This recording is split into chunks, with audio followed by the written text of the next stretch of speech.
Live from Reg Sherman Field at Kirsch Rooney Stadium in New Orleans, Louisiana, Crescent City Sports is once again proud to bring you high school baseball. We got a good one tonight in District 9-5A as the Brother Martin Crusaders, the leaders in the Catholic League, play host to the John Curtis Christian Patriots. Hi again, everybody. Lenny Van Gilder, pleased to be alongside Kenny Forsang for this one. Dan Kane, our producer, Sam Tornator, bringing you all the pictures of, look, every night in the Catholic League is good. This is a perfect night for baseball. This is two teams that have done a lot of great things on the diamond over the years, and we get a chance to watch what should be a good one here tonight, Kenny. Well, there's no question about it. You know, in this Catholic League, every game is a war, and they, you just throw records out the window. Yeah, and you look at the records. Let's take a look at the standings coming in to this week in the Catholic League, and it's been a great start for district play for Brother Martin as they sit atop the Catholic League with a 5-0 record, one game clear of Rummel. You got a log jam at 3-2 at Holy Cross, who was undefeated up until last week when they ran into Brother Martin and dropped 2 in a row. Then Jesuit and St. Aug also 3-2. John Curtis at 1-4, along with Warren Easton and Edna Carr bringing up the rear at 0-5. And like you said, the records don't really indicate what you're going to see from one day to the next. Obviously, winning a district championship means more in the Catholic League than it does anywhere else. Everywhere else in the state, you're probably looking at power rankings. We'll talk about that a little bit later as we go, but obviously putting yourself in a position to win a district championship really matters for these teams in this league, doesn't it? There's no question. There's so much tradition and so much, I should say, such great baseball over the years that, the Catholic League championship, I don't want to say is more important than the state championship. They do one at a time. Yeah. Some schools and some other districts really doesn't matter if they win a district or not. But it is very, very important here for the Jesuits, the Brother Martins, the Holy Crosses, John Curtis's, the Rummels. No doubt. That they want to be district champion. And don't leave St. Aug out of that conversation with their history. Right. And St. Aug may have their best team in a very long time. Correct. As well. And they're taking on Rummel tonight. We should mention, shameless promo here. That game is airing on radio tonight. My partner Ken Trahan bringing that one to you. If you tune in on 106.1 FM, you can listen to the Rummel St. Aug game. But hey, you've got us right here for this one tonight as John Curtis finishing up in and out right now, and then we will be getting close to first pitch. These two teams met on Saturday. The Catholic League format, as it has been now for several years, is you don't play rounds anymore like when you and I were in school. It's 2-game series, and I think that's a good thing for maybe not saving pitching and that kind of thing. But Brother Martin did win the first game of the series 10-5 on Saturday out at Harahan Playground. And, of course, that's not all we talk about. We talk about history between these two teams. You and I were at Harahan a year ago when these two teams met in the quarterfinals of the Division I Select Playoffs. Brother Martin won the opening game when we were there that night. Curtis came back, won the next two, took the series, got to Sulphur, and beat Rummel in a classic extra inning game to get to the state championship game a year ago. So this is, this is a rivalry that's been out there for a while now. In fact, John Curtis has ended Brother Martin's season 3 out of the last 4 years. Don't think they don't know that in the home dugout this evening. Oh, I guarantee you they do. Every time they walk into the park, against Curtis, they know what they're up against. And it's just so important for these kids. We were talking earlier with the coaches about how when we were playing, we didn't like each other. Now the kids know each other, and they're very chummy. And to have the bragging rights like Curtis has over the last 3 years, it's a big deal. And it just goes back to what we started with. When you're talking about the Catholic District, you are talking about great baseball. Anybody can win on any night. No doubt about it. And we'll see how this one plays out this evening. As you see, they are putting the final touches on the field as we get ready for baseball. Let's give you the lineups this evening while we have a moment. John Curtis is the visiting team. They will lead off with the shortstop Connor Michoud. Nate Ilario, the center fielder, bats second. Jason Curtis, the nephew of head coach Jeff Curtis, who's over meeting with the umpires and his counterpart Jeff Lupo, just to the left of home plate right now. He will play second base and bat third. Bryce Hebert will pitch and bat cleanup tonight. Xavier Brown is the left fielder. He will bat fifth. Juan Washington at first base bats sixth. Colston Martinez, the right fielder, hits seventh. Jeffrey Curtis, who is Jeff's son, handles the catching. He bats eighth. And Luke Martinez will bat ninth and play third base. So once again for Curtis, it is Michoud, Ilario, Jason Curtis, Hebert, Brown, Washington, Colston Martinez, Jeffrey Curtis, and Luke Martinez. That's the lineup card being turned in right now by Jeff Curtis, of course, the son of JT. There are so many family ties when you start talking about the John Curtis family. No question about that. Brother Martin, the home team this evening. They will be in the home whites, and they will line up this way. Cody Kropp leads off in left field. Ryan Dara, the center fielder, bats second. Brady McCluskey in right field hits third. Cole Navarro will play third base this evening and bat cleanup. Reese Roussel is the designated hitter, batting fifth. Stan Wiltz is at second base, batting sixth. Bronson Lamont at first base hits seventh. Egan Prather is the catcher, batting eighth. Brody Shannon is the shortstop, batting ninth. Patrick Lesh will not bat. He will be the pitcher for the Crusaders this evening. So it's Kropp, Dara, McCluskey, Navarro, Roussel, Wiltz, Lamont, Prather, and Shannon for the Crusaders, who again come in at 17-5 overall, 5-0 in district play. Curtis at 12-9 overall, and 1-4 in district play. We will get the introduction of the lineups here, and we'll close in on National Anthem. And first pitch here from Reg Sherman Field at Kirsch Rooney Stadium. And this is, I always say, this is the home of baseball in New Orleans. There's no doubt about that. You grew up playing games here. This has been, this has been part of the fabric of amateur baseball in New Orleans now for, probably 7 decades, and this place only gets better. Of course, earlier this season, they opened up the Tom and Gail Benson Athletic Complex down to our left. We'll take a look at that later, but it's a magnificent new facility that has now really kind of, served as the anchor for this ballpark here. Yeah, there's no question. I mean, Kirsch Rooney Stadium now, Reg Sherman Field. It has just been baseball in the city of New Orleans for high school for, like you said, over 70 years. It started back in the 50s, and I don't know if it went into the 40s or not. Could have.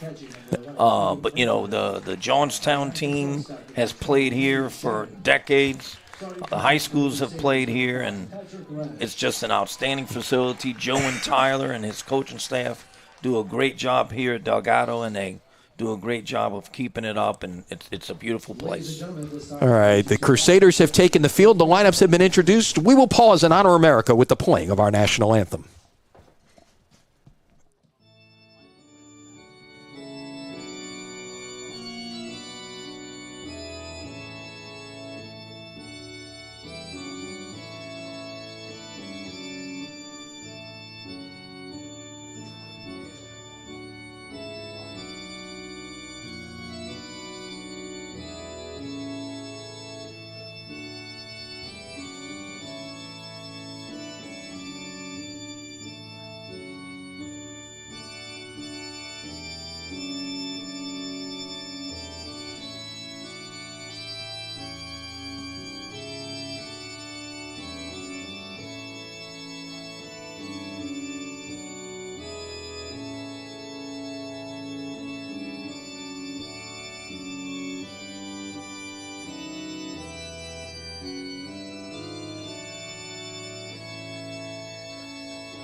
Our national anthem from Reg Sherman Field at Kirsch Rooney Stadium in New Orleans. And let me add to that. The only thing waving was the computer-generated wave on the scoreboard. Yeah, there's no wind to speak of tonight. The flags are dead. Yeah, and out there in center field, there are flags, but they're not moving tonight. Not any wind to speak of. And look, even if you get to this time of year and you start to warm up and things like that, you watch a game at Tulane or UNO, the wind is blowing out when that happens. That's right. This ballpark is built 180 degrees different than those. The wind blows in from left when you've got a south wind, so that's a little bit different. When it's cold, the wind is blowing out. You get that north wind blowing out to left. That's right. Plays a little bit different.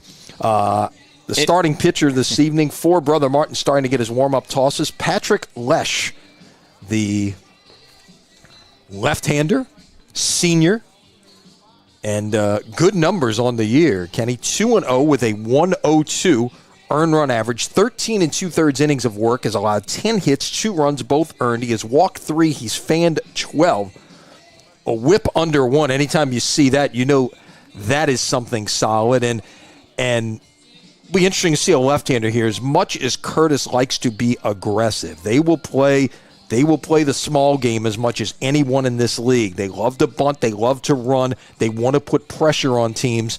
And having a guy that, one, is left-handed to be able to make moves over to first base, and 2, keeps guys off base to begin with a whip under 1, that's a pretty good combination for Jeff Lupo to be able to send it out this evening. Absolutely. The whole plan for Curtis is they're going to swing the bats, they're going to bunt the ball, they're going to run the bases, and they're going to keep pressure on the defense. And there's nothing more important than keeping pressure on the defense. Hit the ball on the ground and run. Make them make plays.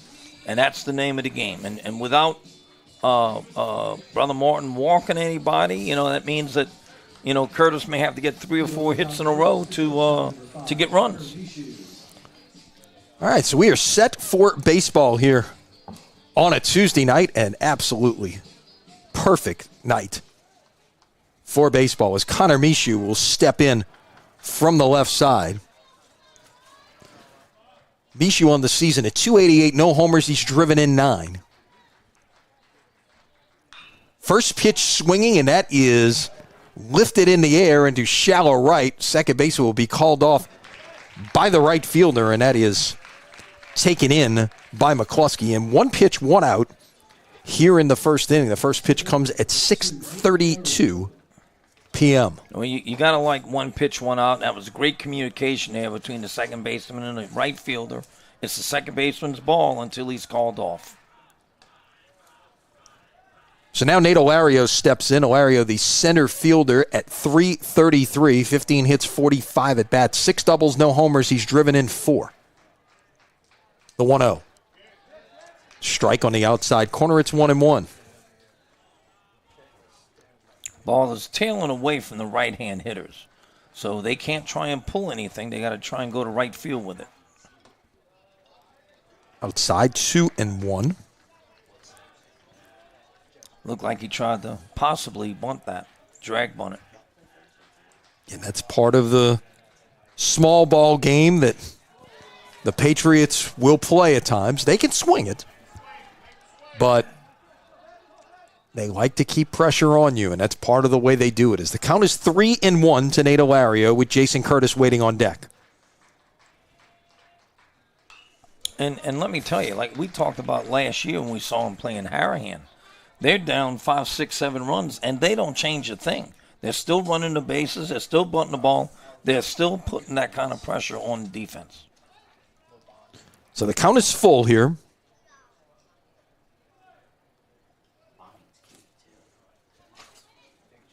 Oh, and looks like pine tar or something. Yeah, just Olario trying to make a little bat adjustment there. Yeah. Talking to Jason Curtis in the on-deck circle while he does. Maybe that put a hit in the bat.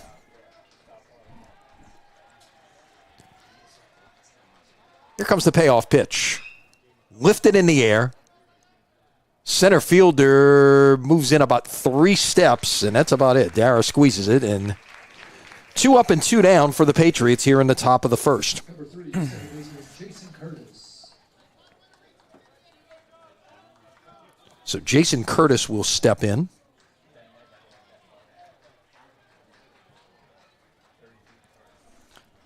Just throwing strikes. That's the name of the game. Yeah, his older brother, Jay, is an assistant on the staff.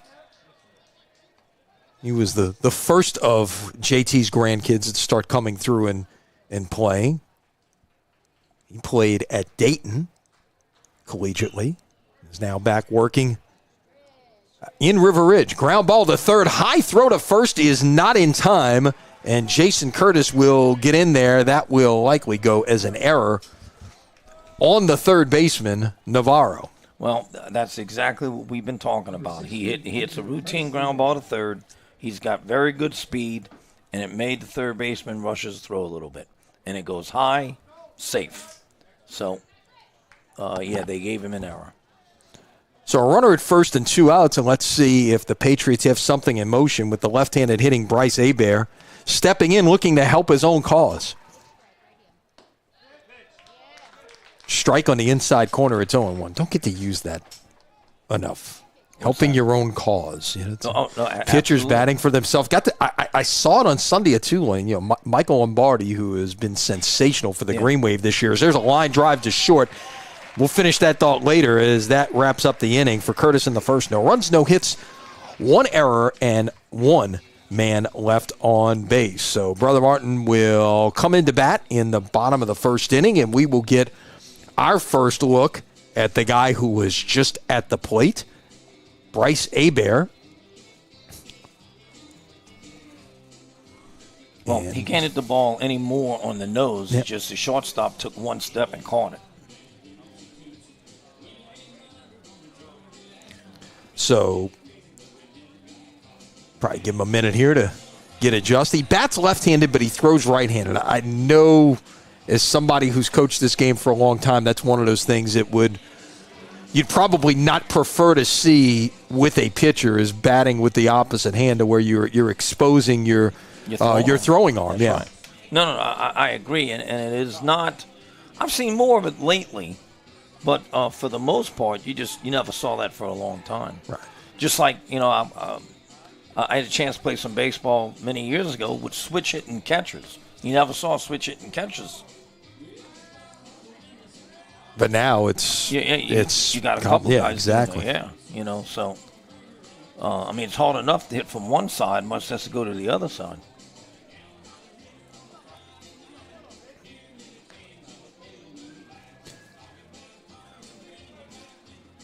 It looks like both of these pitchers tonight are going to be mid-80s. It looks like Hebert will change arm angles a little bit. Yeah, let's give you his numbers on the year. This is his sixth start, his ninth appearance. He is 1-3 with a 2.63 ERA. He's pitched 32 innings, allowed 29 hits, 17 runs, 12 earned, walked 11, fanned 24. He's hit 5 batters. Comes in with a whip of 1.25. And this is a Brother Martin team that can win in a lot of different ways. But the one thing you don't want to do is give them opportunities to, with guys on base, because they will swing and hit the long ball a little bit more than Curtis will. They've got 8 home runs on the season. Yeah. And look, keep in mind, you're playing your home games here, where this is not normally a home run hitter's ballpark, especially at this level. So Cody Kropp leads it off, steps in from the right side, takes a strike. Kropp on the year 308, no homers. He's driven in 3. Good on base guy with a 481 on base percentage. Hits one deep in the hole. It's short. Nice play by the shortstop. Throw across in time. Terrific play by Mishu to slide and make that play, Kenny. Oh, my goodness. What a great play. He made that look easy.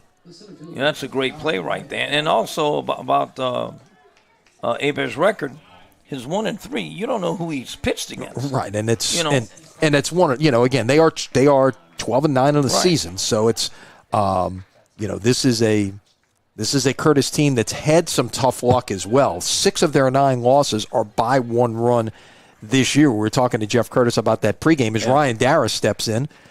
First pitch for a ball, swings at a 1-0, chopper to third on one hop, strong throw across the diamond by Martinez to Washington, and there's quickly 2 down here in the bottom of the first. I remember it was a couple of years ago when Frank Cazzo's Rummel team was like that, kept losing 1-run games and just could not break out of that funk, and finally it all came together late in the regular season and into the playoffs, and the next thing you know, Rummel's playing for a state championship that year. Right. Well, the trouble is that it gets between the ears. No doubt. When you start losing 1-run games, instead of going out there and saying, what are we going to do today to win, it becomes, oh, my goodness, what are we going to do today to lose? To lose by a run.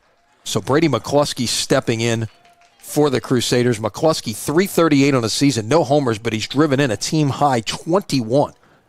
22 hits and 65 at-bats. Does have 5 doubles and 2 triples to his credit.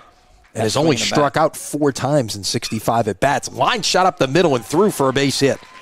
So there's the first hit of the ball game. Nice piece of hitting there. Did a great job on a curveball. It was away.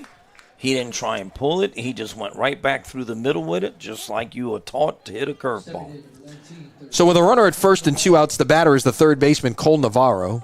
Cole at 262 on the season, 16 hits and 61 at-bats. Has a homer. He's driven in 16.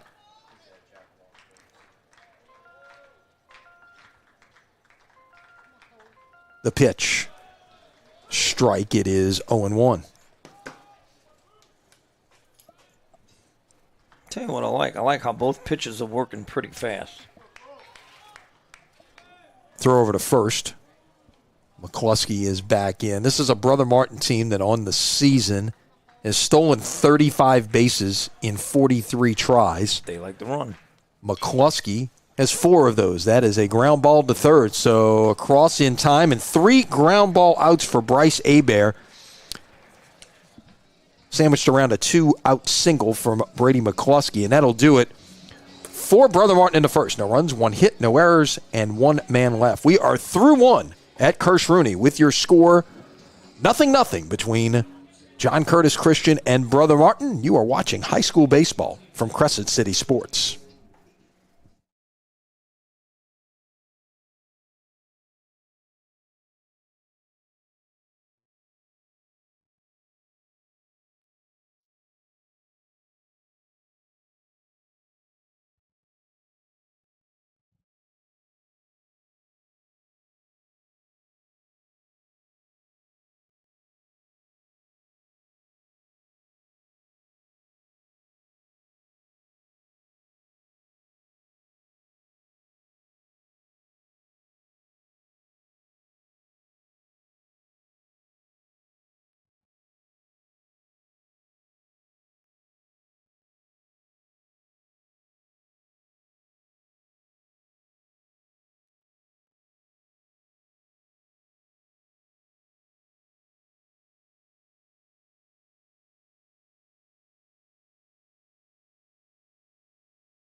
So on we go to the top of the second. It'll be 5, 6, and 7 for the Patriots. Xavier Brown, Juan Washington, and Colston Martinez to face Patrick Lesh.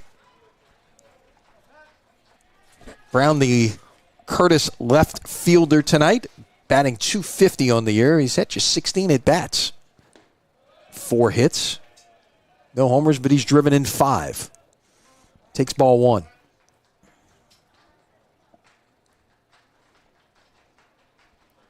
Lesh has been all over the plate, been right there. On the ground, foul towards Jeff Curtis in the third base coach's box, and it's 1-1. And for a lot of you folks watching tonight, watch the catchers, how they're catching the ball. They kind of catch it, and they bring it up. That's been taught the last few years. It used to be the catchers used to frame better. Now they bring the glove up after they catch the ball. And, just a different technique, but I'm just seeing more and more catchers doing that. 2 balls and a strike to Brown. As you see, good look at Lesh out there. Grounded to short. And 1 down here in the second. And a chance to remind you that high school baseball from Crescent City Sports is brought to you by our wonderful friends at the Lamarck Motor Company out in Kenner. What a terrific sponsor they are for us. Lamarck Ford, #1 Ford dealer in the Metro New Orleans market. Must be a reason. Our thanks to Ronnie and Ronnie Jr. and Ray Hoffman and the entire team at the Lamarck Motor Company, the big store in Kenner. The 1-0 pitch to Juan Washington is lifted into center field, and it's run down by Dara. Not much trouble there, and there's 2 up and 2 gone. Here in the second, Washington came into the night at .281. He's driven in 12. That is second on the team behind tonight's pitcher, Hebert. Now Colston Martinez steps in. Martinez, .283, 13 hits and 46 at-bats, 5 doubles, no homers. He's driven in 10. First pitch, ground ball to short, and can't handle it. That is the second error of the night for the Crusaders, and so far, they've come with 2 out and nobody on, Kenny, but that's something you don't want to see out there. No, that ball was hit hard, and it kind of skipped on him a little bit, and it handcuffed him. Can't say it was a base hit. I can't say that it wasn't an error. It certainly wasn't a base hit, but, that's a tough play, and it kind of handcuffed him. But, what it does cause, now it causes a Lesh to throw more pitches. And the first pitch to Jeffrey Curtis is a ball. Jeffrey on the year at .255, no homers. He's driven in 8. Talking to Jeff, his dad pregame about what his future may hold. Jeff is a junior. That's a ground ball to short, or second, I should say, over to first in time. And So for the second inning in a row, Patrick Lesh works around a 2-out error. These guys are pitching fast and getting guys out early in the count. We don't get to tell a lot of stories, do we, Kenny? No score after an inning and a half. What's great, I may still have time to stop and get dinner somewhere. Well, that could be. Let's take a look. We alluded to power rankings as the rest of the state tends to look at power rankings, maybe not so much district standings these days, but of course they are significant because that is, back in the day you got slotted in the bracket based on where you finished in district. Now it's all about power rankings. And as you take a look at the power rankings in Division I, it is Holy Cross at number 1, St. Thomas More at 2. There is Brother Martin sitting at number 3 right now. And you see at the bottom of the left-hand column there, John Curtis is currently at number 8. So, that's how they started the week here. And those top 8 actually held through today. A little bit of shuffling in that right-hand column, but the top 8 has not changed. So what does that mean? Okay, well, top 20 make the playoffs. The top 12 get a first-round bye. Of those, the top 8 are going to host second-round series. The top 4, if they get through, are going to host quarterfinal series. And we'll talk about this later because the format for the playoffs has changed this year. In what used to be, you played 3 rounds of best-of-3 series, and then you got down to 4 teams. 4 teams went to Sulphur, and you played a single-game semifinal and final. That's not the case anymore. Now you're going to play best-of-3 semifinals and best-of-3 finals. The finals will be in Sulphur, but the semifinals will be on campus. So now, if you can find your way to the 1 or the 2 line, now you're in position to host that semifinal series. So where it used to be, okay, hey, make sure we get the top 4, that way we can host in the quarterfinals and then get a chance to get to Sulphur that way. Now you got to be thinking, okay, can we get to the top 2 and be in position to host that semifinal series? Much more on that later as we get back to action here. In the bottom of the second, it'll be 5, 6, and 7 for the Crusaders. Reese Roussel steps in to lead things off, the designated hitter this evening. First pitch swing foul down the right side. It's 0-1. Roussel in the year 295, no homers. He's driven in 4. And a 446 on-base percentage. One thing you notice, this is a very good Brother Martin team at identifying the strike zone as Roussel goes up the middle for a base hit and a leadoff single for the Crusaders. First leadoff man to reach here this evening. But finishing that thought, Kenny, 107 walks to 97 strikeouts. You like your offense to have that. You don't want your pitching staff to have that necessarily. No, but my hitters, I mean, good Lord. And Brother Martin, these two teams are almost carbon copies of each other. I think Brother Martin has a little bit more power, but as far as speed and putting pressure on defenses, both these teams do that. Stan Wiltz will step in from the right side, the Brother Martin second baseman. Wiltz on the year at 371. No homers, he's driven in 12. Swings at the first pitch, hits this down the left field line, and it is a fair ball up against the wall. Rounding third is Roussel. He's going to get a stop sign from Jeff Lupo. Wiltz is going to pull into second with a double, and it is now second and third, nobody out, and we've got our first big threat of the evening, Kenny. Yeah, that ball was hit. I mean, hit it right at the base of the wall in left field. Just crushed that ball. It was up and in on him, and he turned on it and drove it very well. And I was surprised that Coach held him up, but here's the thinking behind it. Nobody out. Why take a chance of getting thrown out the plate there? Yeah, don't run yourself out of a potential big inning here early. That's right. You don't want to make the first out at third. You don't want to make the last out at third. So there's a lot of things that goes on in a coach's head. Now, of course, you hope your next 3 batters are pretty good hitters that can drive them in. Well, this is a pretty good 7-hole hitter coming up in Bronson Lamont at 316, 3 home runs and 13 RBIs. That's the man you want up there right now in the bottom part of the order. To get one of the outfield to drive a run home. Curtis will perhaps give up a run for an out here. Looking at the defense, they're playing about halfway at second and short. Shortstop creeping in a little. They're in at first and third. Outside with a breaking pitch, it's 1-1. Notice little things that these teams do. When a catcher throws back to the pitcher with a guy on third base, either the shortstop or the second baseman's backing up that throw. Good fundamental baseball. It's one thing you're always going to see is well-coached teams in this league. That is popped on the infield. Second baseman will grab it. And Good opportunity missed right there, Yeah. but you still got two more chances coming here. Now one out in second and third, and Egan Prather, the catcher, will step in. Prather at 182 on the year. He's 4 hits and 22 at-bats. He does have a home run to his credit. He's driven in 4. He's a guy who gets on base. He's got 8 walks and has been hit 3 times. So only the 4 hits, but he's been on base, 15 times this season? He's got a .455 on-base percentage. Well, he needs to hit something on the ground here to get this run in. Curtis is playing their infield back except for the first baseman. So you're saying to yourself, I need to hit a ground ball to get this guy in from third base. 1-0 the count. And that is lifted foul. Or I was going to say a deep fly ball and let him tag. Or that.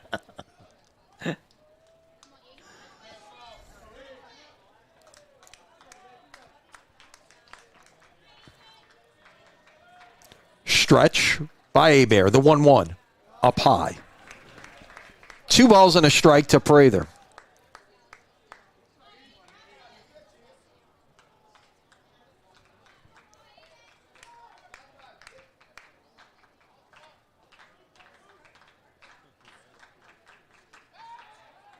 They will Now the pitcher run Wiltz back to second, but nobody went to the bag. But the pitcher has to make sure that he steps that left foot over the back of the rubber. I was going to question to see if he did that. That one gets away. The runner is coming home. Here's the throw, and it's not in time. That is some aggressive base running right there by Roussel. That ball only got away about 10, 12 feet. Of course, if you've been to games at Kirsch Rooney, there's not a lot of room here in the backstop. You see it. But Roussel, as soon as that ball hit the ground, he was off and running. What you got to do as a runner on third base, you have to anticipate. You cannot be flat-footed. You cannot be going to third base. He saw the ball going to be down in the dirt. He took 2 or 3 extra steps, and the minute it got by, he took off. Prather takes a strike now, and it's 3-2. That is great base running. And Wiltz on the back end moved up to third, so that keeps the pressure on the defense right here. Try to keep this a 1-run game. Payoff. On the ground, third baseman got the runner going back, and a double play. Wiltz had drifted off the bag and was going back to the bag. The ground ball down the third base line. A heads-up play by Martinez. Tags the runner and then throws across and turns it in to a bit of an unorthodox 5-3 double play, and that ends the inning. But not before Brother Martin can get a run on the board. 1 run on 2 hits, no errors, and no one left on base. We have played 2 here at Kirsch Rooney. Your score is Brother Martin 1, John Curtis nothing. Back with more in a moment. You're watching high school baseball from Crescent City Sports.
All right, on to the top of the third we go. Lenny Van Gilder, Kenny Forsang with you from beautiful Reg Sherman Field at Kirsch Rooney Stadium here in New Orleans. Playing surface looks tremendous, doesn't it, Kenny? My God, it's a freaking putting green. And the guy who made that play to end the last inning. A heads-up play by Luke Martinez, the third baseman, leads off the third and leads off with a base hit, the first of the night for the Patriots. We didn't really get a chance to comment on that. I can't really blame the base runner on that. I mean, the ball was hit. That's instinct. You're going to be off the bag, and just the ball was hit right to the third baseman, almost right at the bag, where all they do is reach out and touch him. He was 2 feet away. Yeah, about the only thing he could have done right there is manage to take off on that and getting a rundown. Right. Or dive to the ground, but Now the bunt by Minshew, and the throw over is not in time. This is what the Patriots can do. They get that leadoff man on. They tried to bunt him up. Minshew makes a great bunt down the third base side. Lesh did nothing wrong. He got to it and threw, but Minshew with his legs just beat it out. And now all of a sudden the Patriots have first and second with nobody out, and Nate Ilario coming up, and don't be surprised to see another bunt right here, Kenny. You took the words right out of my mouth. Now in this case, the third baseman is not going to charge, because if he charges on a bunt here, the guy steals third. So the pitcher's covering the third base side. First base is charging. Okay. Ilario kept the bat back, and now he swings. Second, first, double play, 6-4-3. So you get him thinking about it, and then you decide to swing right there, and it comes back to backfire on you. Well, I'm a great coach in 2020 hindsight. Well, no doubt. But and look, you still got the tying run sitting at third base with 2 outs right now. You still got a chance to be able to get him home, but you're getting to the meat of your lineup here. The 3-hole, Jason Curtis stepping in, reached on an error his first time up. And I do not like second-guessing coaches. No, not at all. You always have a reason. Maybe the guy that just hit the shortstop is not a good bunter. You don't know. No doubt. Or you could be saying to yourself, I'm going to give him a chance to swing at this first pitch, and then I'll bunt him the second pitch. No doubt. No doubt. We're not second guessing. It just worked out that way. That's all we're saying. And the ball was hit hard. It wasn't. It's just it was a tailor-made double play ball, and you go back to the dugout saying, "Doggone it, I should have bunted." Yeah. Well, it's one of those things too. When we talked about what has happened with this Curtis team this year at 12-9, and they've lost 6 one-run games. Those are the kind of things that tend to happen to teams in those situations. Right, exactly. The 0-2, that bounces in there. Nice job by Prather to knock that down and keep it out in front, and actually, was going towards the third base side. Martinez did not try to go, so it's now 1 ball and 2 strikes to Jason Curtis. Now, the difference there was the other ball in the last half of the inning went behind home plate. This went up the third baseline, about the same distance away. The 1-2. Fouled out of play. Jason will hang in there.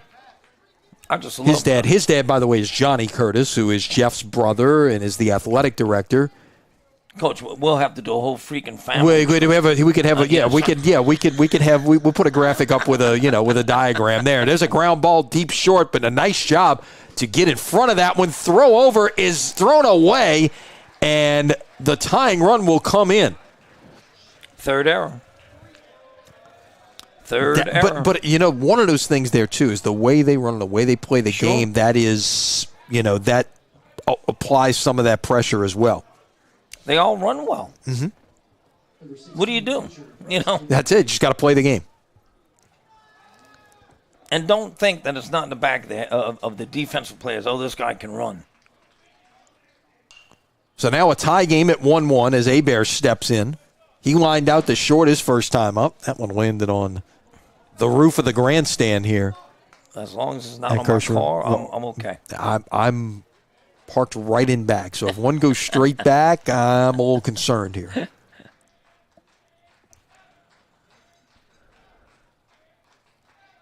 The 0-1 instead to first. You cannot walk batters, and you can't kick the ball around. So, again, how many more pitches has Lesh had to throw? At least 12 or 15 more pitches when you add them all up. So far. Yeah. 3 errors already for this Crusader defense as that is fouled into the screen. It's 0-2. Coach, that was coming straight at me. I jumped. It's amazing. You've got a net in front of you. It's just instinctive. I know. You could be sitting back there, and people will hit foul balls back to the screen, and fans will flinch. Coach, I got a net. I got a plastic glass in front of me. This is popped up. The runner was on the move, and the second baseman will handle it with no issue, and that will do it for Curtis in the third, but not before the Patriots tie this one up. A run on 2 hits. It was an unearned run because of the error, and 1 runner left on base. Midway through the third, it is now a 1-run game, or 1-1 game here at Kirsch-Rooney between John Curtis and Brother Martin. We were telling the story, let's go ahead and finish that, about the new playoff format this year, because it is significant. And just to see how it all lays out this year, the regular season, we're 3 weeks away from the end of it. April 14th is the end of the regular season this year. And things are, the playoff run, which when you played, it would take about 2 weeks to get through the playoffs. You played 2 single games, and then 8 teams went to Baton Rouge for the state tournament. 8-team double elimination tournament. No, not even double, single elimination in high school as opposed to Legion. That's but right. It was over. That was over in 2 days, right? Right. Well, now we're talking about a month-long run to the playoffs here. We're talking, as you see there, April 17th to 19th will be round 1. And the highlighted items are the changes there, the items that are in the gold. So playoff round 1, round 2, round 3 is just as it's been. Best of 3 series at home sites. When we get to the semifinals, what used to be in Sulphur and used to be 1 game will now be best of 3 at a home site. And then the final 2 teams will advance to McMurray Park in Sulphur, and that will be a best of 3 series. As a pitcher and as a coach, I would imagine you've got to like that it's not a 1-game. I'll use the term crapshoot, because you could, if you run into a hot pitcher, your season could be over. Well, you know how it is. When it was a 1-game, when a loser goes home, these guys threw their best pitchers every opportunity they could throw. Right. That's a fair Brody ball. Shannon up at the plate. It's a shot down the third base line. That is fair. It will kick around in the left field corner. Shannon headed towards second. The throw will be late. It was cut off by the shortstop, and Shannon, with his first extra base hit of the season, came in 8 for 35 on the year, batting at .229, all singles, but gets a big double to lead things off here in the bottom of the third. Big and that hit. will bring up back to the top of the order for Cody Kropp, who grounded out his first time up. All right, now here's the question. Do you bunt here and get him the third, or are you happy with him at second right now? Or do you just try to hit to the right side with a runner at second and nobody out? Let's see. Kropp is showing bunt, pops it up in the air. Catcher can't make the play on the fly, but will now throw and throws it down the right field line.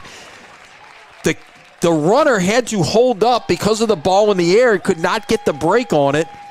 And so now it is runners at second and third with nobody out. The same situation we saw in the bottom of the second inning for Brother Martin. Yes, and that was, that was a tough play all the way around. The catcher did a great job of getting to the ball, and then his weight took him toward the mound, so it caused the ball to be thrown more towards second base instead of the first. Yeah, and now if the scoring play on that, I don't think you can call that a sacrifice because the runner wasn't going to advance. No. It's a base hit and an E2. It's a base hit and an E2, but obviously not a sacrifice. That's the way to solve that. As a pitcher, personally, I think it was E2. If it's a straight E2, it should have been an out. Okay, but that was actually a bunt that was going to be hard to throw him out, Now, I'm not prejudiced or anything. Don't misunderstand me. So Ryan Dara steps in a big situation with second and third, nobody out, and he's behind 0-2. Dara coming in, we didn't get I think he swung at the first pitch his first time up. 386 on the year, 3 homers and 16 RBIs. So he's as good an offensive player as there is in this league this year. The 0-2, breaking pitch outside, it's 1-2. Trahan argues with me all the time that anything that gets by the catcher is a wild pitch. And I'm in total disagreement with him on that. The catcher can catch it. It's a pass ball, right? That is lifted to left. Well hit. That is well hit down the left field line, and that ball is foul. Barely. Just foul. But he gave it a ride. What were we saying about nothing gets out of here? And now the wind is picking up, so that's actually into the wind. But look, Darrow's got some pop in his bat. Yes, I don't think the wind matters. That ball was hit. Now, unfortunately, a lot of times when guys hit home runs foul, they struggle on their next pitch. Let's hope he can overcome that.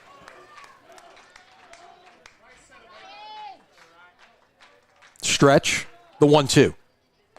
Outside with the breaking ball, it's 2-2. Great spot. That's and it's one of those things, too. You probably don't want to give up too much of the plate after that pitch either if you're A-Bear. Absolutely not. So Brother Martin now with 5 hits on the evening. That is popped up on the infield. Third baseman coming in, makes the play, and there's one gone. Nice job by the pitcher right there to go cover the bag at third in that situation. I mean, that was pretty high. I thought the third baseman was going to fair catch that. Nice play. Made a nice play. Pitcher went and covered third. That's just great baseball. Yeah. I love to see guys do things fundamentally correct. So now McCluskey steps in from the left side. Still runners second and third, 1 out. And that is high a ball. It's 1-0. Brody, his first time up with a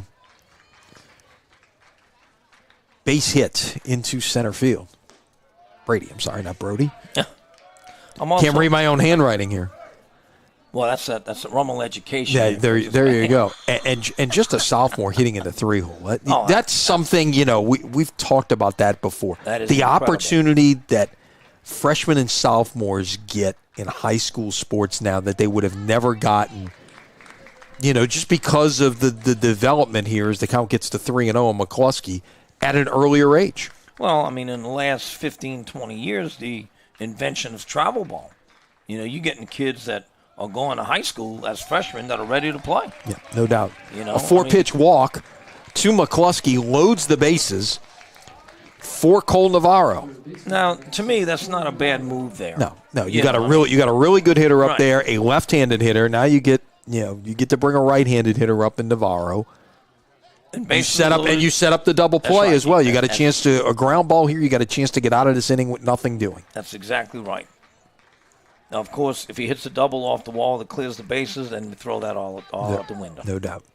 Good breaking pitch. Yeah, good pitch, and Navarro had perhaps extra bases on his mind with that swing. It's 0-1.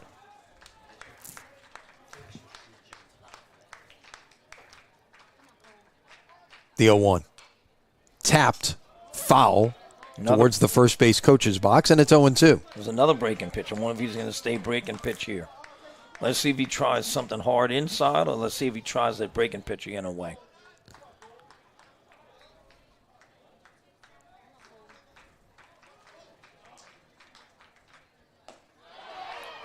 That misses. It's 1-2. We have a moment, a chance to remind you tonight's coverage on Crescent City Sports brought to you by Ochsner Andrews Sports Medicine Institute. Don't let a sports injury keep you sidelined. Our team offers health care for athletes with same-day appointments available near you. Visit Ochsner.org/sportsmed to learn more. That is on the ground to short. Can it turn? Second for one. On to first. Dug it out. Double play and a big defensive play to get out of the third by John Curtis. And just like you said, Kenny, you walk that guy, it sets up the double play opportunity. The Patriots come up with their second double play in as many innings. This one the more conventional variety to escape. And this is still a 1-1 ball game as we head to the fourth. And that's enormous to get out of there. When you're dealing with the heart of the lineup there, with second and third, nobody out, and you get out of that with nobody scoring. That's a big lift for the guys in the visiting dugout right now. No question. I mean, the shortstop did such a great job. I mean, he was going to his left at first, I guess holding runner at second, and the ball was hit a little bit to his right. And he does kind of like a short hop backhand, makes a really tough play look easy. And then he does a great flip to second and a good turn at second. They do a great job of turning that double play right there. Going back to what we were talking about earlier about the playoff thing. Anytime you get a chance to play on your own home field, it is an advantage. I don't care what anybody says. Now, it's not like a football home field or maybe a basketball home field. But I think for the kids to be able to sleep in their own beds and for them to be able to have a little normalcy to them, not staying in a hotel, I think it is a big deal for them to have the semifinals played at their home field. Well, and I think the other thing it does is it's another reward to the top 2 seeds and opportunity, I guess, to make more money out of it as well from maybe a 3-game series, in your home ballpark, instead of both teams having to travel. And look, again, I think at the end of the day, it's all about trying to establish a true champion. And you're seeing that in divisions 1, 2, and 3, select and non-select. The smaller levels where they don't have the arms, they're going to continue to play the single elimination bracket. Xavier Brown with the ground ball at third. Throw to first is in time. It took a tag from the first baseman, and Lamont applies the tag on Brown for the first out. This has been a bit of a struggle for the Brother Martin defense, and some of it is self-inflicted, but some of it is the pressure that John Curtis puts on you with their speed and their running game. Coach, it's nobody in that lineup, like when I batted, that I couldn't run out of sight on a dark night. I mean, all these guys put the ball in play, and they run like freaking gazelles. And that puts pressure on the defense. No doubt about it. And make quick throws. No doubt about it. Juan Washington in with a count of 2-0. Washington, his first time up, flied to center. Came in tonight at 281. He driven in 12.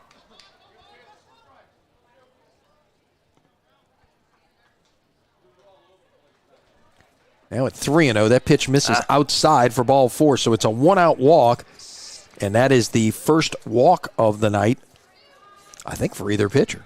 It is. No. I'm going to take that back. He walked, Hebert walked McCluskey there in the bottom of the third inning, which in turn set up the double play. So the runner first, 1 out. A chance to remind you, tonight's coverage on Crescent City Sports brought to you by Gibbs Construction, a leader in the construction industry in Louisiana and the Gulf Coast for more than 45 years, transforming dreams, visions, and plans into reality. Gibbs Construction. And, of course, Larry and his 2 sons play at Jesuit. Emerson and Brian. And both went on to play at Tulane. Both went on to play as a greenie, which, of course, I love. You wore that uniform? Yes, I did.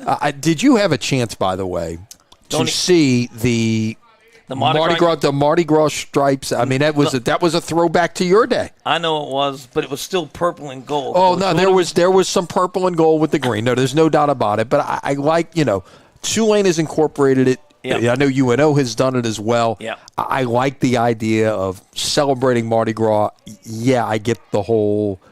Those colors are in there. But again, if you go back to 1893, the first ever intercollegiate event between those guys from upriver, as that throw gets down the first base line on the snap throw, and that will allow Washington to head to second, and that is now the 4th error tonight for Brother Martin, and puts a runner in scoring position with 1 out. Right.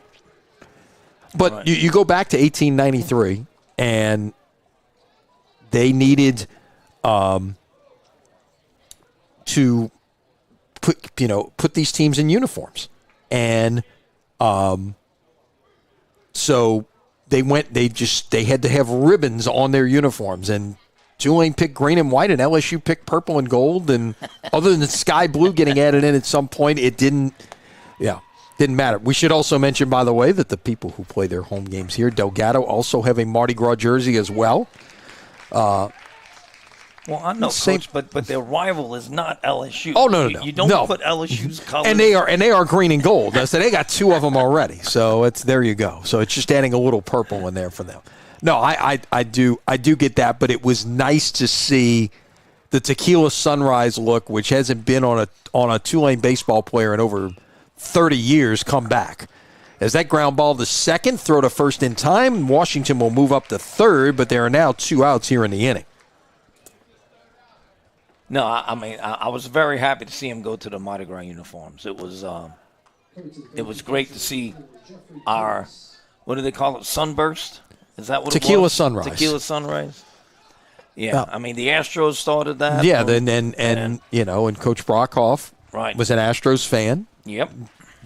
Wanted to incorporate some of that, and what's funny now is you see more of it, and yet Tulane went, 30-something years without wearing. I guess the last time they didn't wear them all the way to the end of the Brockhoff era, so it was maybe like the late 80s when they stopped wearing them. Yeah. And maybe 1990.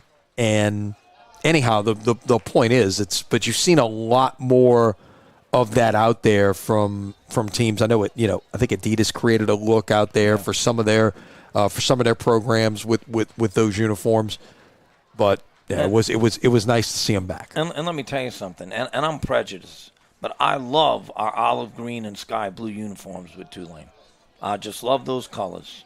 No doubt. And it's some great looks. As the count is 2-1 here to Jeffrey Curtis. Juan Washington, the runner, at third. We were with 2 outs in the fourth.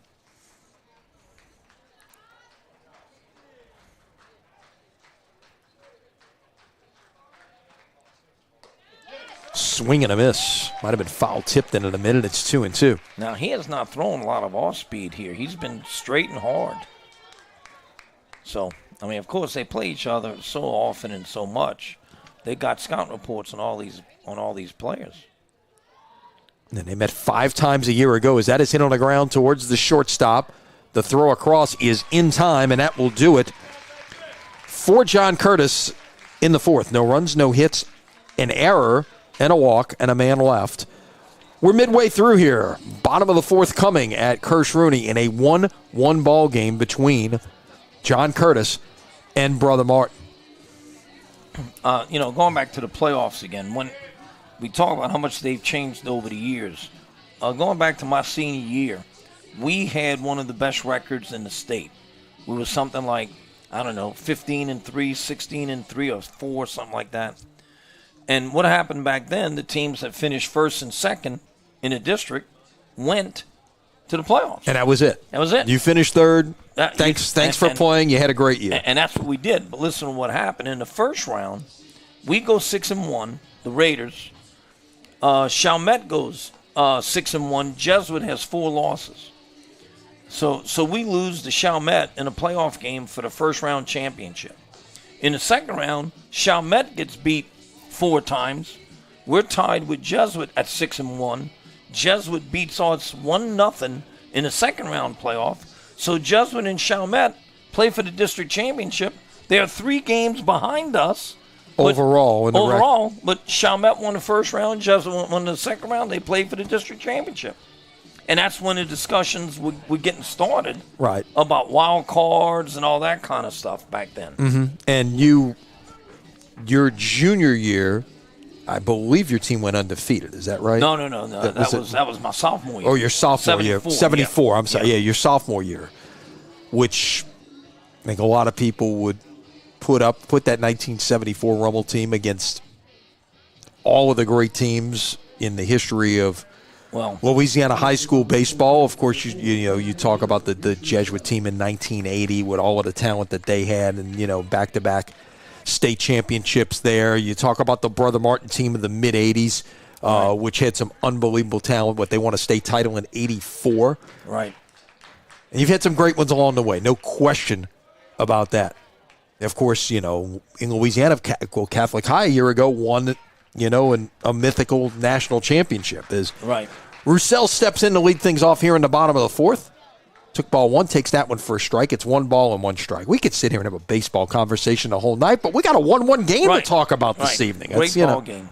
Great pitchers throwing strikes. Name of the game.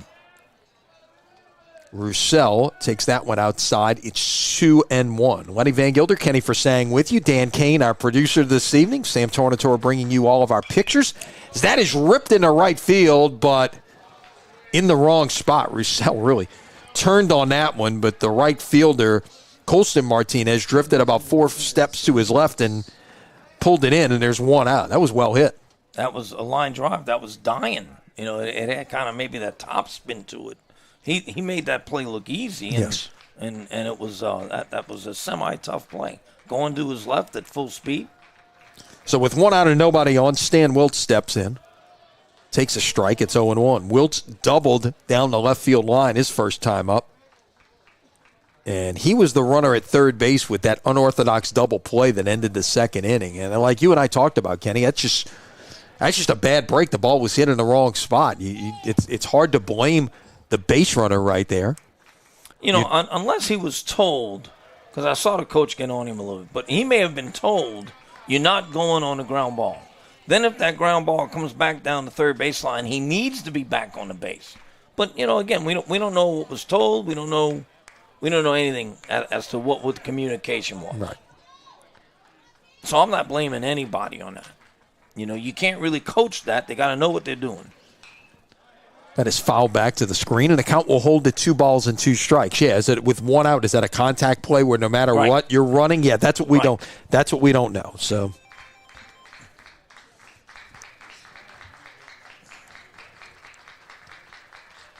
Two balls and 2 strikes to Wiltz. Tied him up inside, and he fouled it back to the screen, and we'll do it again. And that looked like it was a breaking pitch that got in on his hands. Yep.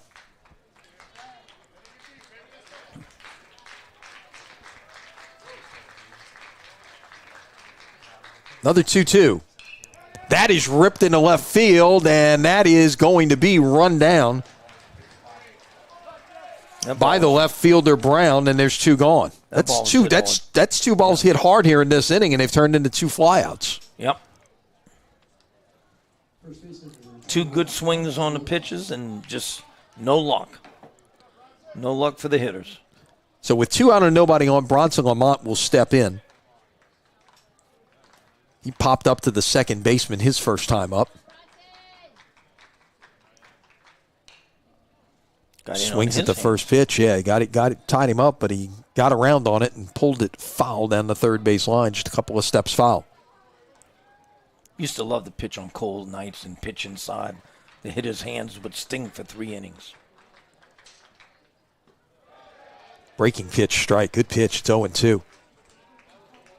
Now, he can go anywhere with this pitch. He can go up, he can go out. Set up outside, and that is lifted in the air on the infield. First baseman will be called off by the second baseman, Jason Curtis, who will make the play, and it's a 1-2-3 inning. It might be the first one of the night for either team, and it is. 3 up and 3 down go the Crusaders. And we head to the 5th in a 1-1 ball game. Brother Martin and John Curtis with a good one going this evening. Glad you have joined us. You're watching high school baseball from Crescent City Sports.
On to the 5th here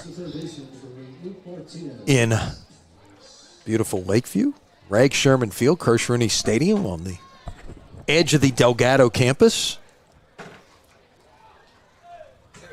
Delgado is back at home on Thursday after a 3-game sweep this weekend of Nunez Community College to open their conference play. A first pitch swinging. And 1 pitch, 1 out as Luke Martinez flies out to right field. And Connor Mishu, the shortstop, will step in. Mishu tonight, 1 for 2. Flied out and had a bunt single his most recent time up. Was looking to move the runner up and actually legged it out. He swings at the first pitch. Don't you love first pitch swinging and throwing strikes? And absolutely, and I think you got to do that. The pitchers are trying to jump ahead. You know, all these guys, I tell my hitters all the time, you know, the best pitch you're going to get is the first one because he's trying to get ahead. Right. And yet, from a pitching perspective, the best pitch in baseball is strike one, right? Absolutely. Yeah. You know, and yet we had a great coach here for many, many years, Skeeter Theod at Redemptress, and his philosophy was you take a strike and then you don't swing at the curveball until you have 2 strikes.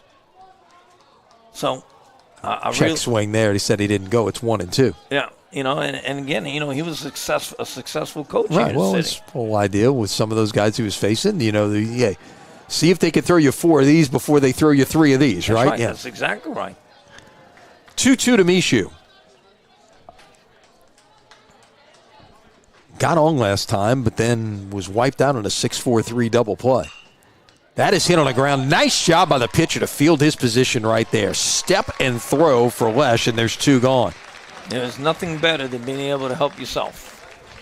Number 2, center fielder, Nate Alario. And I guarantee you, they've gotten 1,000 comebackers this year at practice. No doubt. One of the things we were talking about over the course of a Tulane broadcast recently is how some of that has changed. They're teaching pitchers now as the first pitch comes in to Nate Alario, and it's outside for a ball. Now that was a situation that was more to the third base side, as a left-handed pitcher, and he made the regular throw. But a lot of these guys, if it's right at you, or if it's over to this side, that is high in the air to shallow left field. Left fielder comes on and makes the play, and that will do it. There's a 3-up, 3-down inning, first of the night for Lesh, and we stay in a 1-1 ball game here in the middle of the 5th. But to finish the thought there, they're teaching pitchers now. It seems more and more that pitchers are running towards the first base bag and underhanding the ball as opposed to trying to step and throw like we saw there. Now, that was a different situation. That was on third base side of the mound. But anything right back at you or maybe over this way, you start running towards and underhand it. I hate it. You just want to step and throw, right? Just, get balance and make a throw. I don't know why that has changed. Now, I understand sometime on a slow roller hit on that side of first baseline, you're in full sprint, you may have to flip it. But if you got time to get set up and get balanced and make a throw, just do that. I don't know. I'm not changing that. I'm old school. I do so many things old school. I coach an 11 and under travel baseball team. I would still much rather see them square all the way around and bunt. No doubt. Than just turning the body. No doubt. You have these infield coaches that coach, go to the right of the ball, and then when you step with your foot, you're going toward first base. That's all great, but the kids have to learn how to catch the ball first. Right. Oh. While we have a moment, a chance to remind you, tonight's coverage on Crescent City Sports brought to you by the Lamarck Motor Company in Kenner. Lamarck Lincoln is the only Lincoln Black Label dealership in the market. It's more than ownership, it's membership. As Ronnie likes to say, must be a reason.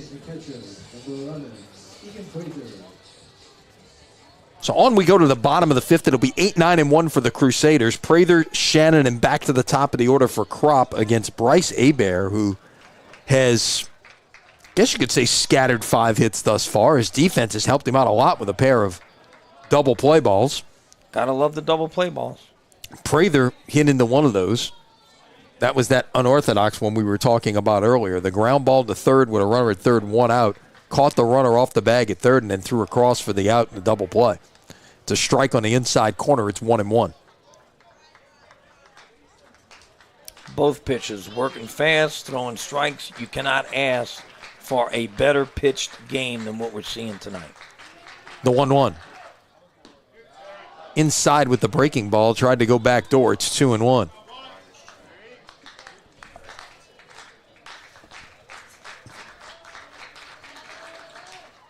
Brother Martin student section off to our left trying to get into it a little bit. It's 2-2 now to Prather.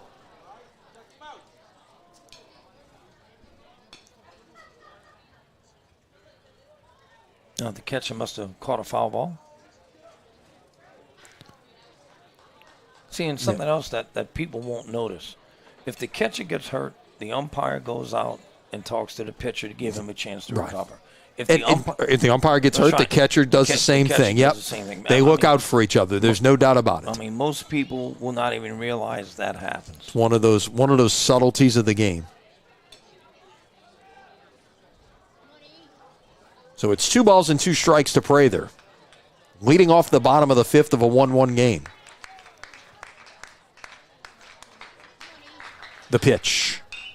On the ground, 2 hops towards the shortstop. Throw across in time, and there's 1 gone. That is now 5 in a row set down by Hebert. He gave up hits to 5 of the first 10 batters he faced tonight and is not giving up a hit to the last 7. So he's settling down here. That's a great outing. You know what happens, with good pitchers, if you don't get the good pitchers early, they're just going to get stronger. That's on the ground. Third baseman to his left. Throws across in time, and there's 2 down. That's the other thing. He's getting ground ball outs. 1, 2, 3, 4, 5, 6, 7 ground ball outs out of the 14 thus far. He has not struck out a batter, in fact. Oh, wow. I didn't even realize that.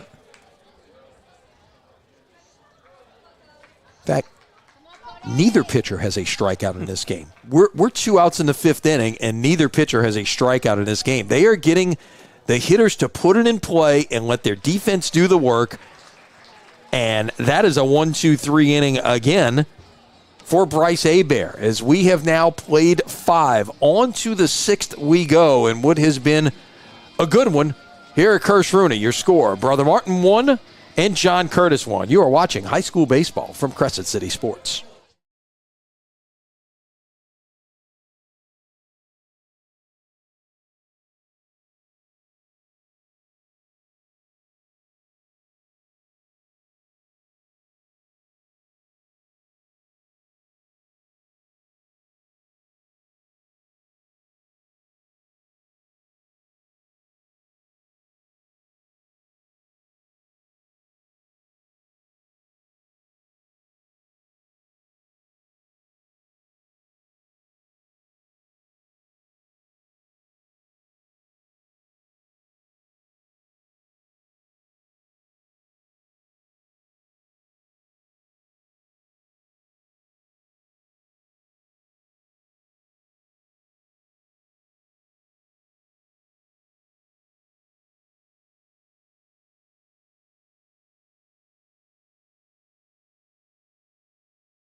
All right, on we go to the 6th.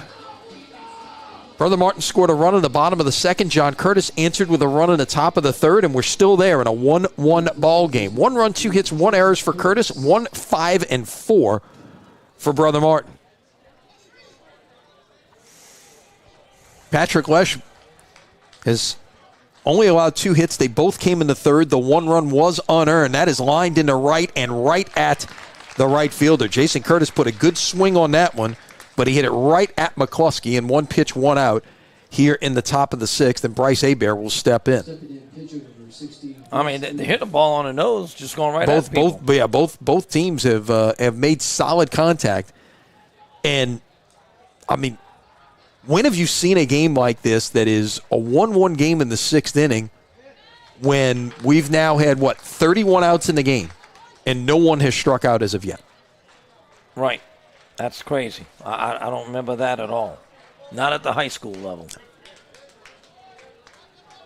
Count is 1 ball and 1 strike to Hebert, who is 0 for 2 on the evening. He is lined out. He is popped out. Swing and a miss. It's 1-2. Great pitch there. He went up in the zone and went above his hands, and he chased it. That's a hard pitch to lay off of because that's the easiest pitch for a hitter to see. The 1-2. Up high, it's 2 balls and 2 strikes. Lesh on the season came in with 12 strikeouts in 13 2/3 innings, so averaging a little bit less than a strikeout an inning. Hebert with 24 strikeouts in 32 innings. So again, same type of thing.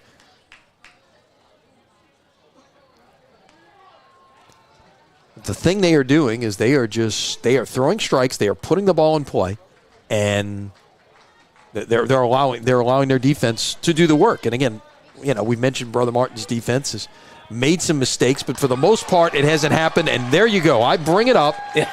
I've said more than once, I could have stopped Secretariat in the Belmont, Kenny. And,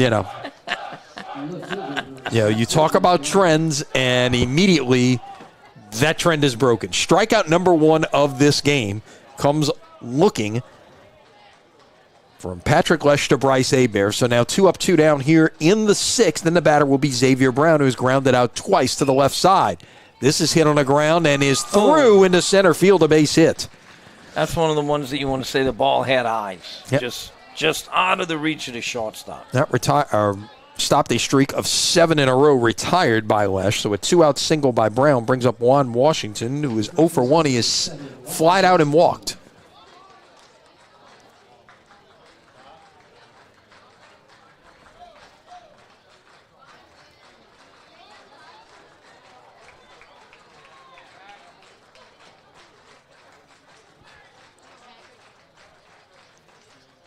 Washington from the right side against the lefty Lesh, who looks over at the runner at first. Catches the inside corner with that fastball. It's 0-1. Working hard, throwing strikes. Goodness gracious. Brown on the year, 2 stolen bases.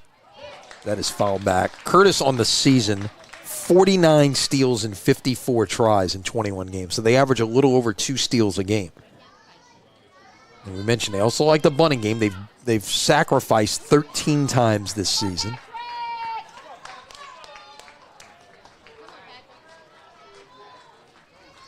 The 0-2. Lined into center field, a base hit. So there'll be 2 on with 2 outs. That got by the center fielder. And now we might have a play coming at the plate. Throw is going to be cut off. The throw towards third is not in time. That's going to go as a single, and that is the 5th error of the night for Brother Martin, and that is going to allow the go-ahead run to score, and John Curtis now leads this by the score of 2-1. You got to make the routine play. Some of these have been like tougher plays. You're trying to make a play. That's just a routine situation out there, and Dara just let it get by him, and Brown, who was going to stop at second, came all the way around to score. Washington goes all the way to third. No RBI on the play, but Curtis now in the top of the 6th with 2 outs has a lead. I don't have an explanation on that. I mean, in fact, I thought I saw him get down and get the ball. It evidently got under his glove, and it rolled about 20 or 30 feet behind him. And, you cannot let that happen. So now with a runner at third and 2 outs, the batter is Colston Martinez. So now the errors have not only cost Lesh the number of pitches he's thrown, now it costs them the go-ahead run. So now the Satyrs are down by a run.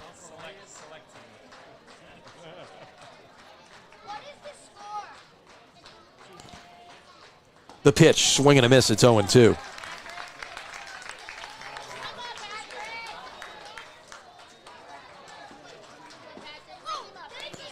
So if you're Lesh, you just got to bear down and get out of this right here, get back in the dugout, and let your offense go to work. Now Prather tried to steal one there on the outside corner, and it's 1-2. Right. That wasn't even close. That was in the left-handed batter's box, and he pulled it back. Tried to frame it up. A ball and 2 strikes to Colston Martinez. Stretch. And the pitch. That's outside again. Yep. 2-2. Trying to work that outside corner right there. Right.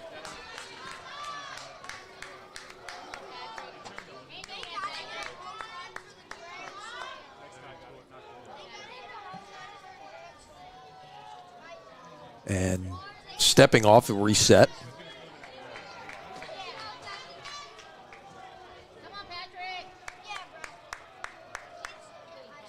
The 2-2.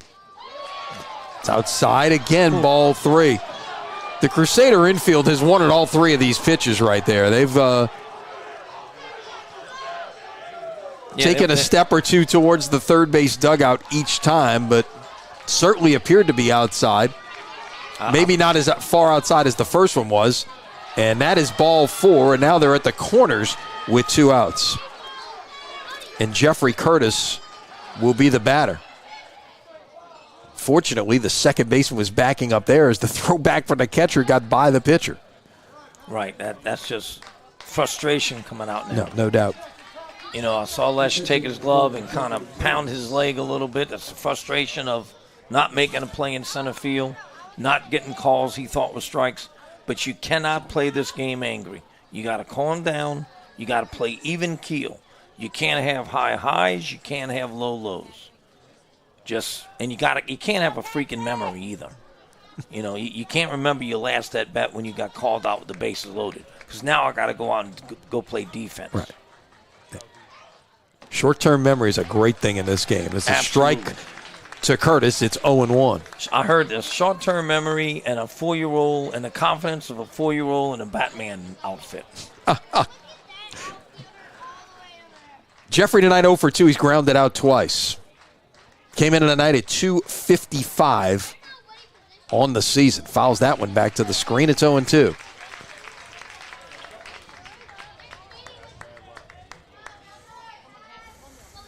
A lot of these Brother Martin players were part of that Little League World Series champion in 2019. Jeffrey Curtis was part of that team as well. A big hit in the championship game. Oh, I did not know that Jeffrey Curtis was. Wow.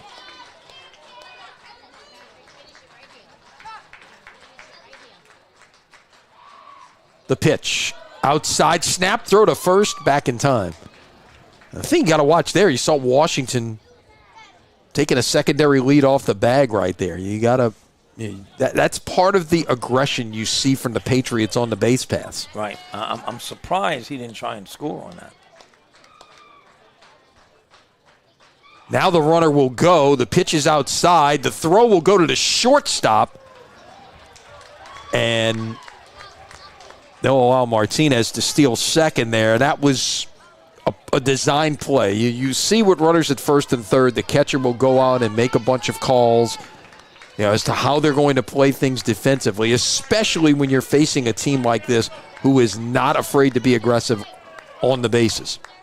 So now 2 runners in scoring position. The count is 2-2 to Jeffrey Curtis. Now, with 2-2 and 2 outs, I would tell my pitcher to wind up if he wanted to. It depends on what he feels more comfortable whatever he's comfortable right. doing, exactly. But again, you don't see many pitchers throwing from the windup today at all. Outside, and it's 3-2. So Lesh got ahead of Colston Martinez 0-2 and missed with 4 straight. He got ahead of Jeffrey Curtis 0-2 and has missed with 3 straight. But he's also got first base open right now. Mm-hmm. Payoff. Strike 3 called on the inside corner. That's a great pitch. He went away, and came inside on 3-2. And Curtis had no shot at being able to turn on that. But the Patriots do push across the go-ahead run. A run on 2 hits, 1 very costly error, and 2 men left on base. We will head to the bottom of the 6th. It's going to take a Brother Martin comeback now. It is John Curtis Christian 2 and Brother Martin 1. And here's the thing. Obviously you've been in enough games and have played enough games and coached enough games to know the opportunities that Brother Martin had in the first 3 innings with second and third, nobody out in the second inning and only scoring 1 run. With second and third, nobody out in the third inning and getting nothing. Now, they have had back-to-back 1, 2, 3 innings, but not being able to capitalize on those early opportunities and letting a team hang around as a result of that, those are the kind of things that can come back and hurt you. Not to mention that 5 in the E column right now. Right. You got to take every opportunity. People say, that error in center field cost us the game. No, it didn't. There's not one play that cost you the ball game. What has cost them right now is, like you said, we had our opportunities in the first, second, third inning, and we did not take advantage of it. The score should not have been 1-1. Should have been 3-1 or 4-1. Sure. But instead, They didn't capitalize on the opportunities, and it comes back to haunt them. But everybody sitting in the stands is going to say, oh, that error in center field cost us the game. No, bull dinky. Well, the guy who committed that error got a chance to perhaps redeem himself right here. Ryan Dara, who will step in and lead things off in the bottom of the sixth. Ryan tonight 0 for 2. He's grounded out. He's popped out.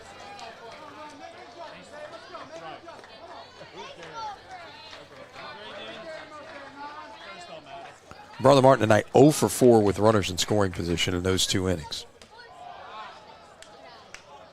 The 1 run, remember, scored on a wild pitch as Dara takes ball 1.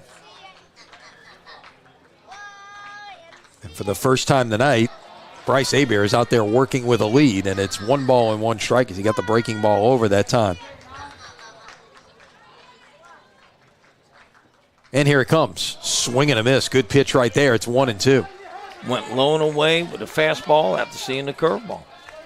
Great location.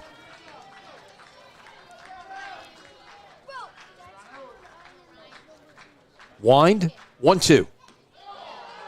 That just missed. Well, I guess at the top of the zone, it's 2 balls and 2 strikes. I thought it was up and it was off the plate also. I mean, it was no different than, the last inning with those pitches outside.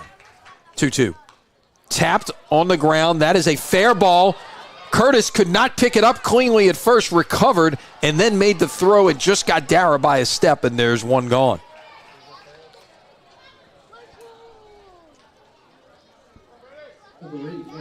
Ball went about 8 inches, and that was very nearly Brother Martin's first base runner since the 3rd inning. And, talk about it also. That's another thing. They haven't had a base run in the last 2 innings. Right. That is now. Right.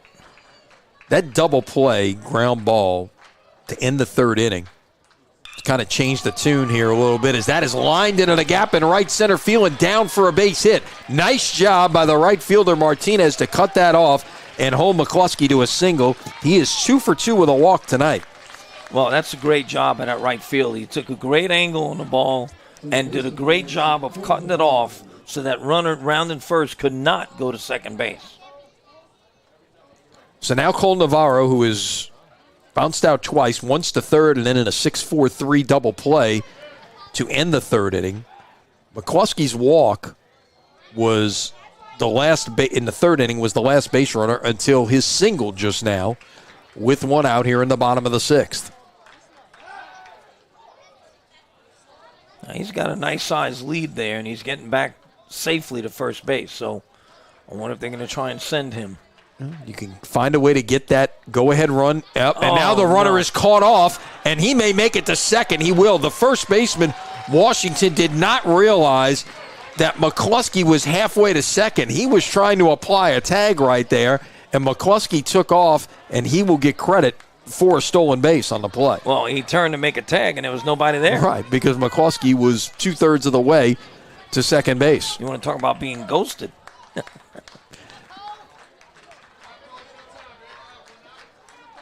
Yeah, McCluskey was dead to rights. He was way off the bag and had nowhere to go. The throw went to first, and he was able to make it into second as Navarro takes a strike. I think what happened is he thought the ball was going to get by the catcher. It was down in the dirt, and the catcher did a great job of blocking the ball and getting the ball out of his hand, and he just stopped because he knew he was going to be dead at second. Well, now Brother Martin's got the tying run in scoring position. Navarro tried to get time right there. Didn't get it. Ground ball to short. Nice aggressive base running by McCluskey to get to third with 2 outs. Now, the rule on that is you can ask for time, but you don't have to be given it. No, right. It's up to the discretion of the umpire. And of course, I never disagree with umpires. So the runner at third now with 2 outs and a big spot right here for Reese Roussel, who singled and scored in the second. That's the only Brother Martin run to come across, and he flied out in the 4th. It'll take a 2-out hit, perhaps, to tie this game. We say that because run scored on a wild pitch. That kicked away from the catcher, but not far enough for McCluskey to try to come in. Almost a carbon copy of the other run scoring. Right. This one kicked a little more towards the third base dugout, not straight back like the first one did. Right.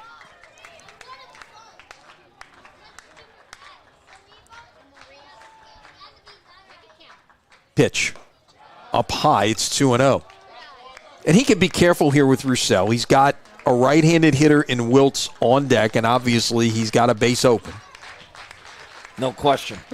But again, the other thing you got to remember is this is the go-ahead run at the plate. So if you do put him on, Wiltz comes up and finds a gap, you may be trailing. Well, you don't want to purposely put him on, but you still want to pitch carefully. There's a big difference between throwing 4 balls and trying to get him.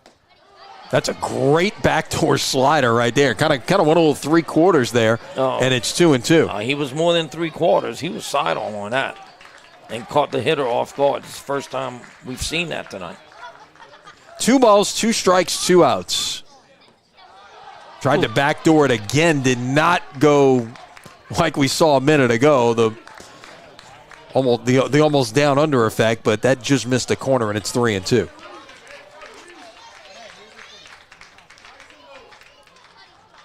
Hebert's winding the payoff. Swing and a miss. Got him. Went with high heat. Roussel chased and came up empty, and that is the first strikeout of the night for Bryce Hebert, and it comes at a huge time to get out of the 6th inning. We will head to the 7th. This has been a good one. It is John Curtis Christian 2 and Brother Martin 1. You're watching high school baseball from Crescent City Sports.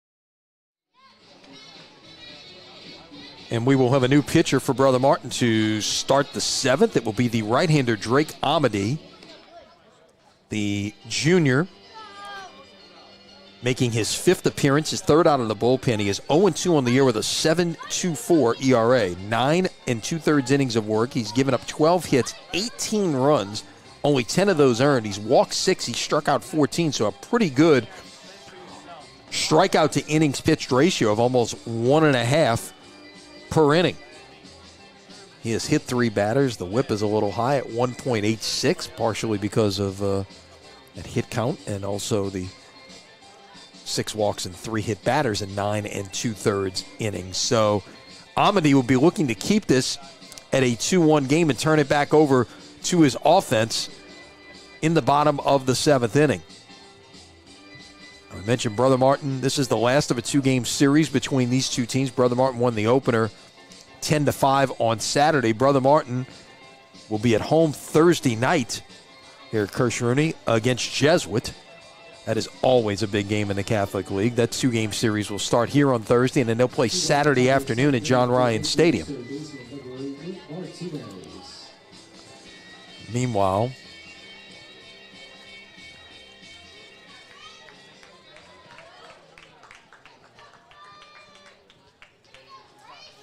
John Curtis will continue district play on Thursday and Saturday, as well as the first pitch to Martinez is taken for a strike. It's 0-1. Luke tonight is 1 for 2. He has singled and scored, and he has flied to right. Takes that one outside. It is 1-1.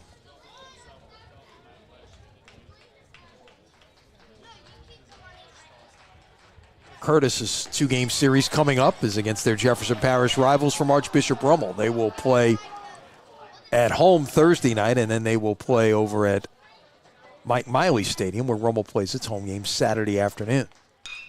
That is lifted in the air to center. Drifting back, Dara makes the grab, and there's one down. So Lesch's night is done. 6 innings, 4 hits, 2 runs, both unearned. He walked 1, and he struck out 2. So as it stands right now, he would be a hard luck loser in this one, not giving up an earned run in 6 innings.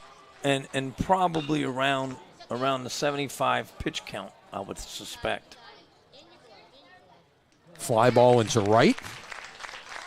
As Mishu was first pitch swinging, he is now 1 for 4 on the night. 2 out, nobody on. The batter will be Nate Ilario.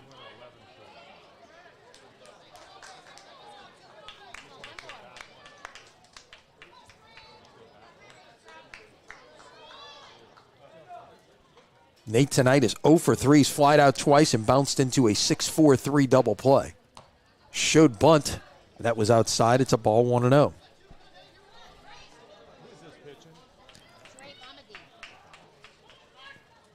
For Brother Martin in the bottom of the 7th, you look ahead there, it will be Wiltz, Lamont, Prather, 6, 7, and 8 in the batting order. They're going to try to get something going. I see some stirring down there. The right field line. Wonder if we see a relief pitcher from Curtis to start the 7th, or if it will be Hebert coming back out to try and finish. Sorry, I would have to let Hebert trot back out there and give it a shot. You know, again, I'm old school on this. This is his game. Let him go out and see if he can pick up the win. On the ground, past the shortstop and into center field. I think that will go as a base hit, and it does. And again, I don't ever want to question kids, but it looked like he tried to time it instead of getting there and getting in front of the ball. Yeah, that's a tough play. He had to go a long way to his left, right. and a guy in Ilario who can run. It may have been just a one-way play right there. Right. The only way he was going to retire him was to come up with the ball. It needed to make a hop, and you give yourself a chance. Right. That's exactly right. So runner first, 1 out, or 2 outs rather, for Jason Curtis, who takes the ball. It's 1-0. Curtis tonight reached twice on errors and is flied out to right, so he is officially 0 for 3, though he's been aboard twice. The second time as the runner is going and hit a huge jump and will stand up at second without a throw. Now, I'll tell you what happened there. Somebody noticed a timing thing that the pitcher was doing. And they timed it. When he got to that time, he went. Evidently, he wasn't even looking over there. So Ilario now at second with 2 outs. Both Curtis runs have scored on 2-out errors in this game. The count is now 3-0 to Jason Curtis. They really didn't get a lot. They just took a lead, first of all. Right. 2, you were working against a left-handed pitcher, which can help mediate that a little bit, as that is down and away for ball 4, and the first walk for the new pitcher, Amity. Left-handed pitchers deter the running game. Now, I mean, whether you got a good move or you got a bad move, it doesn't matter. He's left-handed. He's looking at you. That's right. And then the coach is making a trip to the mound. What I teach with my young kids is with the left-handed pitcher, if you're stealing on the pitch, you're going on your first motion, on his first motion. If you're not stealing, you cannot take your secondary lead until the left-hander's hand passes his face going to home plate. Then you get off. Because as long as that hand is still behind his face, he can still throw to first base. And good left-handers with good moves can do that. So the conference at the mound is over. The entire infield came in for that one. And I'm sure that was part to talk to the pitcher, but that was also a lot of things in play here with first and second and 2 outs. What the Patriots might do on the base pass. As Hebert steps in, he is 0 for 3 tonight. He is lined out, popped out, and struck out looking.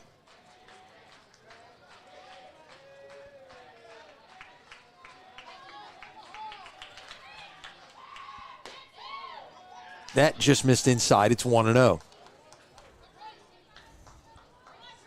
And, of course, this is a classic situation of trying to help your own cause with a 2-1 lead right here. Exactly. Runner fakes a break from second, and Hebert takes a strike. It's 1-1. And all that was trying to get the pitcher to balk a little bit. with that sprint to third base a little bit. Now he goes. Now he's running, and that was on his own there. There was not a double steal. Ilario steals third, but the runner at first stayed put, Jason Curtis, and now the count is 2-1. So that runner was setting up that steal of third. He sprinted about 4 or 5 steps and stopped on the pitch before that, and then he went on this one. Well, this puts a lot more pressure on the defense as well, with runners at first and third and 2 outs as opposed to second and third. Well, I mean, they just got to throw strikes, got to make a play. 2-1. Lifted foul over our heads and into the parking lot, and it's 2-2. And again, what's unconventional about that, and I'm saying unconventional because Curtis has been very successful, but, you don't want your guy thrown out going to third base with 2 outs. He's already in scoring position. But now the runner is just taking off for second base right now. I'm surprised he didn't stop there and try to make the defense do something. He just basically jogged down to second, and Brother Martin made no play on it. So they were trying to get a forced ball or some run down to get that run in. Mm-hmm. So it's second and third, 2 outs. The count is now 3-2 to Hebert. The pitch, ball 4.